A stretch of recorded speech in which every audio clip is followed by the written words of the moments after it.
Assalamu alaikum and hello. Welcome to Tatreez for Kids, a page dedicated for kids and adults on learning how to do basic Tatreez.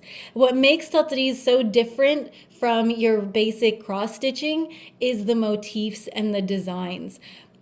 Palestinian Tatreez is a wide history of designs from different areas, regions, and they all come together and tell a story of the person who is doing the Tatreez.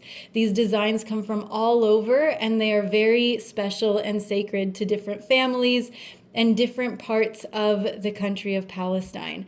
So in this video, we're going to be discussing how to start your own Tatreez piece. And you just need some basic supplies. Now, in order to do your Tatreez piece, you're going to need something called Aida cloth. And it comes in different sizes. For this, we typically use the 14 count. And 14 count means that for every inch of cloth, there are 14 squares. And that's how you should look at your Aida cloth, is every 4 dots that you see is a square. And that is how you're going to be moving around and doing your cross stitching, is on each one of these individual squares. Now, the next thing you're going to need is a needle, and a 22 to 24 gauge needle is all you need. I like to use the 22 gauge because the cool thing about it is that it's really dull, so it's really easy for kids and safe for kids to use. Also about the 22 gauge needle is it's easy to find the holes when navigating with your thread, and it doesn't poke through the cloth as easily. So really awesome to use. Next, we're going to talk about the thread. There's actually 2 different types of thread that you can use. I personally like to use DMC size 8 thread. The reason why is because I can just unravel it and start using it, whereas the other way, or the other method, is to use something called 6 thread floss. With the thing about floss is that you actually have to take it and separate out the strands. And so I just find that this is a lot easier and a lot more convenient. So in my videos, you'll mainly see me using the DMC size 8 thread.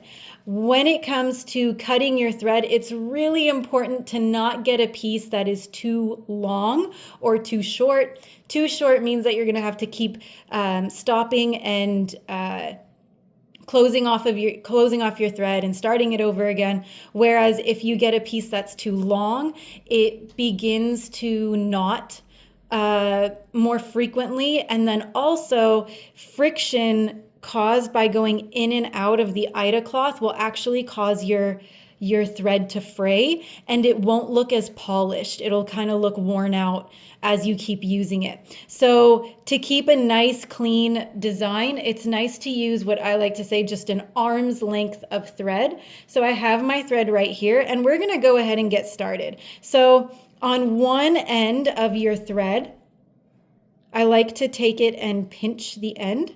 And when you do that, it kind of goes through the needle a lot easier.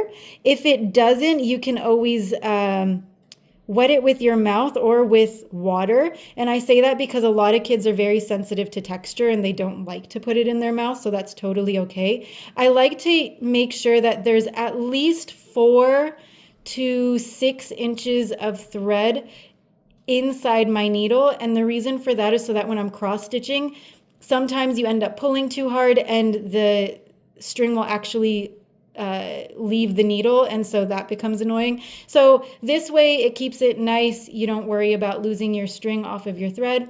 Now we're going to take the other end, and there's a lot of different ways to do this. Many people like to just start. By the way, that's our cockatiel Tom, who's saying hi. You'll hear him a lot in our videos.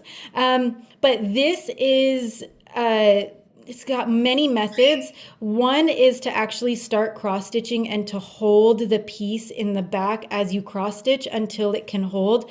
The thing about having tiny hands and tiny fingers, that could get really annoying and it could keep pulling out of your design or out of your cloth. So what I like to do is, instead, I like to double knot.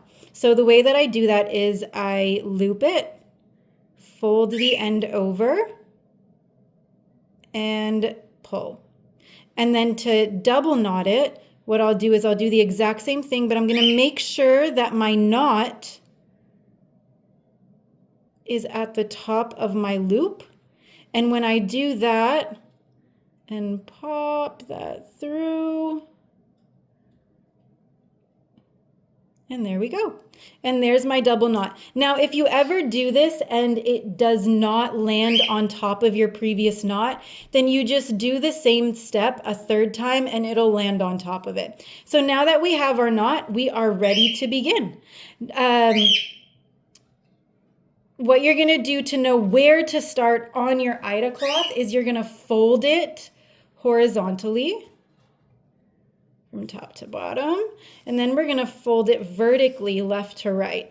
Now, the reason why we do this is so that we know where our middle is. A lot of times we have designs that could be big, or we want to make sure that our design is centered in the middle of our cloth. So it's really important to know where our middle is. Now, I could do the math route and count all of the squares going this way and divide it in half, and then all the squares going that way and divide it in half, but this is a lot easier and a lot quicker. So this now tells me that here is approximately where my middle is, and I'm going to go ahead and start. So I'm going to take my thread, and we start actually, believe it or not, from the back. So I'm going to choose a spot about here. Okay, I'm going in from the back of my Ida cloth, and I'm just going to pull through. Okay, now this area right here is my square. These 4 squares, right, or 4 dots right here are my square that I'm going to be working with. So I just entered from this corner right here. If I wanted to go this direction, this would be my square that I'm looking at right here. But because I'm going to be going in this direction, this is the square that I'm looking at. So I want to go diagonal. And once I do that, I'm going to pop the needle in. And there is my half stitch. Now, if I just wanted to make one cross stitch, what I would do is, again, we're only looking at this tiny little square, and we're going to pretend like that is the only square on our Ida cloth, okay? So now we're going to go in from the back to this tiny little dot right here. And as you start to cross stitch more, you'll get more used to knowing where to put the needle in order to find the corners. And that just takes practice. And now I'm going to do a diagonal once again.